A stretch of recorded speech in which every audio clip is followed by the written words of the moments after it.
Релайв фестивал по 8 пат ќе се одржи во Тетово. И овој пат забавата ќе се случува во аквапаркот под отворено небо. Се работи за истата организација, односно трите локални кафулиња, Мамбо кафе, Репаблик и Ту Најс бар, повторно го реализираат планот за заживување на ноќниот живот во Тетово. Очекуваат голем број на посетители, а како програма се нуди хаус музика.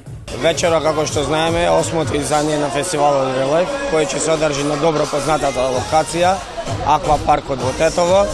Свој сет ќе има дуото Алтернатива, Дарко Мамлио и Алек Сотиров. Тие се локални диџеи, тоест од Македонија, другиот ни доаѓаат од Белград. Посетено се очекуваме да биде околу 2000 луѓе, како што и на претходните релайви. Бидејќи ништо во градов не ни се дешава, ова е еден како мал поттик и затоа останува традиција да се одржува секоја година и гледаме дека има се повеќе и повеќе заинтересирано за да не прекине, да продолжи понатаму да се одржи. Влезниците веќе подолг период се пуштени во предпродажба. Релайв започнува вечерва во 23 часот, а ќе трае се до раните утрински часови.